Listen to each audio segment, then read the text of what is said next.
Aquí retomaré una reflexión que inicié cuando analizamos la consulta que nos hizo el Partido del Trabajo.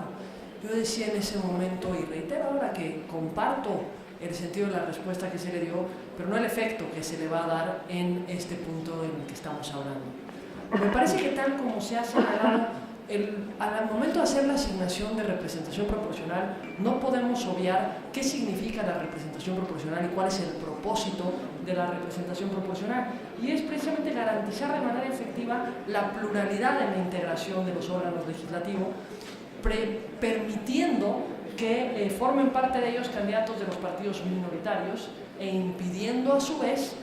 que los partidos dominantes alcancen un alto grado de sobrerepresentación.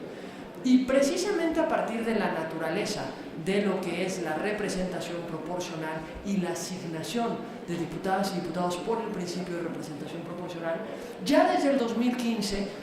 se llevó una discusión en la mesa de este Consejo General, precisamente a partir de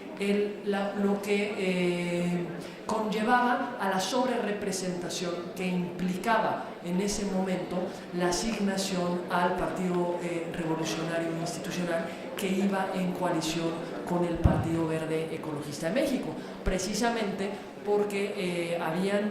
candidatos que habían sido postulados por el Partido Verde que pertenecían al Partido Revolucionario Institucional. Desde ese entonces yo voté en el sentido que votaré el día de hoy,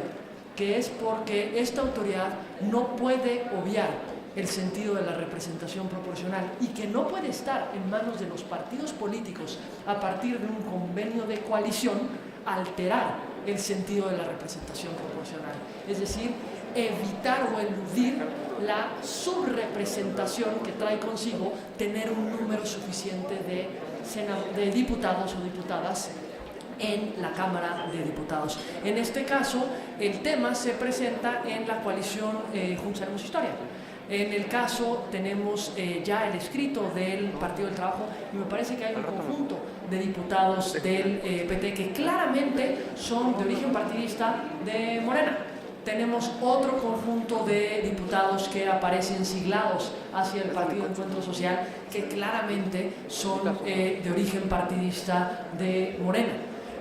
Y esto en sí mismo no tiene un problema. Existe la jurisprudencia, me parece que es la 29 del 2015, que señala que los partidos pueden postular a un candidato de otra militancia siempre y cuando lo permitan sus estatutos. Con eso no tenemos ninguna diferencia. Sin embargo, la contradicción de criterios que nos lleva a esa jurisprudencia sí analiza el tema de la representación, de los principios de sobre y subrepresentación. Y dice textualmente que con base en las disposiciones no es posible establecer que la inclusión en el convenio de coalición de la mención del partido al que pertenece originalmente cada uno de los candidatos registrados por la coalición y el señalamiento del grupo parlamentario o partido en el que quedarían comprendidos en caso de ser electos, en automático conduce a rebasar los límites del sistema de representación. Y aquí prestemos atención, sino que en todo caso la ejecución del acuerdo deberá de ajustarse por la autoridad administrativa electoral a los parámetros constitucionales para evitar la sobre y subrepresentación de los órganos legislativos. Aquí obviamente habla de sobre y subrepresentación porque el análisis lo hace a partir del 116 constitucional y no de la fórmula federal. Pero por supuesto que resultaría igualmente aplicable al ámbito federal. Y precisamente a partir de eso me parece que es inadecuado que el cálculo se realice a partir del siglado señalado en el convenio de coalición, sino que se tendría que analizar a qué grupo pertenecen cada uno de los diputados que resultaron vencedores por el principio de mayoría relativa para efectos de determinar a partir de eso cómo se establece la representación proporcional. Porque si no, estamos haciendo a hoy lo mismo que se permitió en el 2015 y lo mismo que en el 2015 yo me pronuncié en contra. Es decir, estamos permitiendo que sea el acuerdo de voluntades de los partidos políticos plasmado en un convenio de coalición lo que determine el cumplimiento de una prohibición constitucional o de un límite constitucional. Me parece que esta autoridad no puede dejar en manos del acuerdo de voluntades de los partidos el cumplimiento de un principio como la representación proporcional, como la representación de los grupos minoritarios en la Cámara de Diputados, y precisamente por eso el análisis tiene que partir de una premisa distinta, que no tiene que ver en ningún momento con modificar los triunfos obtenidos en las urnas. Cuando las ciudadanas y los ciudadanos acuden a las urnas, no tienen idea a quién está siglado un determinado candidato o una determinada candidata. Conocen quiénes postularon a esos candidatos, y cualquier candidato o candidata postulado por la coalición Juntos Haremos Historia sabía que había sido postulado por Morena, por el PT y por el PES. Podía votar indistintamente por cualquiera de esos tres partidos, o podía votar por los tres en su conjunto o por dos de ellos sin absolutamente ningún problema. Pero no hay ningún lugar donde se podía identificar a qué partido estaba siglado, como se le ha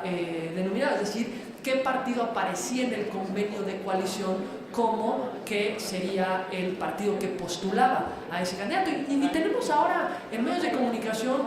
ejemplos muy claros. Tenemos a Fernando Oroña diciendo ayer que él pertenecerá al grupo parlamentario hoy, que todavía no es diputado y todavía no es un tema parlamentario, hoy todavía es una decisión previa, que pertenecerá al PT porque esas son